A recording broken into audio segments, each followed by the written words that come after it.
Hey everyone, and welcome to day 8 of our time together during this 10-day wellness series. We have just a couple days left, and I really wanted to focus on something that's hugely important for overall health. We've mentioned it maybe just one other time during the series thus far, but that is the issue of sleep.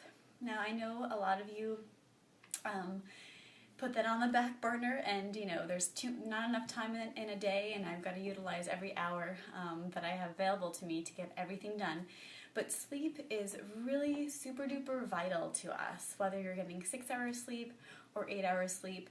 Every minute that we can rest, that we allow our bodies to kind of reset, regroup, is huge, because it's really the only time that we shut down, even though we're not really shutting down, but we give our bodies the time and the space to do what it needs to do to kind of get ready and refresh for the next day.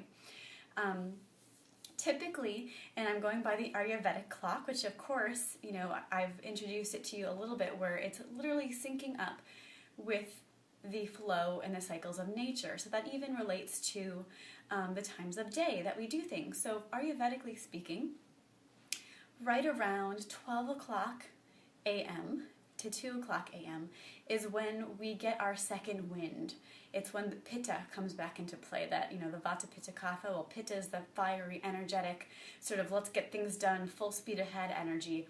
So right around 12 to 2 is when pitta comes back up, and you're like, oh man, I've got to go email that, person before I forget, or maybe I'll make that, those cupcakes for tomorrow afternoon because I've got time right now, for my child's kindergarten class, or whatever it might be.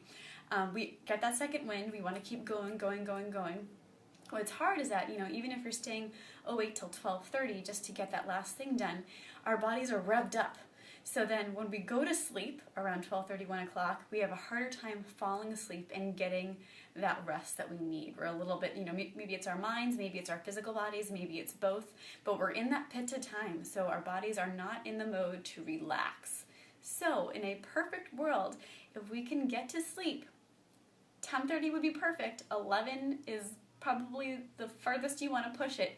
That's when our bodies are going to get at least a half an hour to an hour to get into that relaxation mode, to allow ourselves to really relax, to shut the mind off, hopefully, to ease our muscles into bed, and then get that heavy duty, energetic pitta time for the detoxification process, for the rest, because when we're actually sleeping during the 12 to 2 p.m. period, our bodies are working, but internally.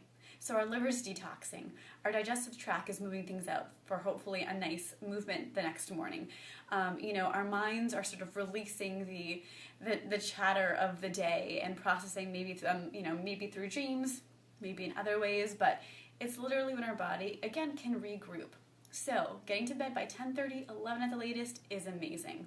Now, on the same note of sleep, when we go to sleep, when we rise is also very important. So typically, Ayurvedically speaking, waking up between, and I know this is kind of forced for a lot of you, especially if you have families and children, but anywhere between 4 and 7 is the best time. For those of us who have a little bit more flexible schedules, maybe we sleep in a little bit. If we sleep in past 7, we often find that it gets harder to wake up more, with that crisp, good morning type of feeling, that energetic, I'm awake, I feel fresh. Well, the later we go, past 7 o'clock, the more groggy we become, the more just kind of lazy feeling, oh man, I really don't want to get up now. But if we get up between that 4 and 7 period, we're up with the birds, we're up with that energy, the vata energy of let's get things moving, the brain's waking up, all the creative energy and just sort of inspiration for the day energetically is around that time of day. So a few things about when to go to bed and when to wake up, just to sort of focus in on our body's natural rhythm, kind of its almost natural sort of disposition to the flow of nature and the time of day where the sun is moving through our lives as well, and how we're connected to that energetic shift around us. So other factors for sleep. In this email today, I'm going to share with you some of my favorite herbs to help you relax, especially if you've got the chatterbox brain, if it's more of, stress related, if it's more physical stress, if it's all of the above, I'm going to give you my top probably 3 to 5 herbs on ones that can help you ease your way into sleepy time, because it's very, very important. And for those of you with a really tight schedule, even if you get to bed 15 minutes early or a half an hour early, that's huge. Every moment helps, I promise you. So just making little shifts where you can. The other thing I wanted to talk about is the abhyanga again, the oiling of the body. Now that's something that you can do at night just with the soles of your feet. Our feet have the largest pores in our whole body, so it absorbs really a lot more quickly than other parts of our body, parts of our skin. So what we can do is not only use a nice sesame or coconut oil, we can warm it if we want. If we don't have time, you can just slap it on regular room temperature oil. But give your feet a nice rub. And if you want, add a couple drops of your favorite essential oil. I'll put a few of my favorites down in this email to inspire you to check some of them out. Things like lavender, chamomile, mandarin, bergamot even, are very calming to the mind, very calming to the body. And I'm telling you, our feet have the ability to absorb those essential oils, which are very medicinal, right into the bloodstream and start calming you down. Getting into a sleepy time or a nighttime routine is really key as well. Even if it's just rubbing your feet and going to bed. If it's having a cup of tea and going to bed. If it's maybe reading a chapter in your book or journaling a little bit to kind of clear your head of everything that happened in the day or everything maybe that you need to do for the following day so that you can say, okay, everybody, I got that list going. It's on paper. Time for me to rest. Get into a routine of something, again, even if it's 5 minutes of breath work. Breathing is huge. We're going to talk about that tomorrow. But breathing is enormous for calming everything down. When we're breathing better, we are telling our body to relax and that everything's well and fine, and it can do its job of relaxing into that nighttime routine, that relaxation of sleep, and moving into that time of detoxification so much more easily.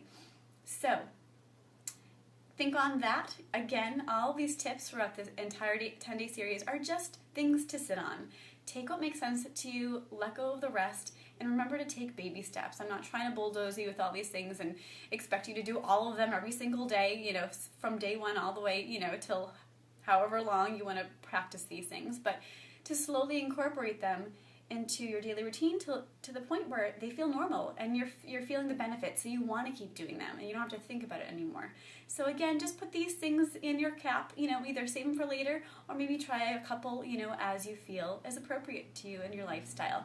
So thanks for listening. Enjoy the rest of the email and some relaxation and sleepy time tips for you. I'll talk to you tomorrow. Bye-bye.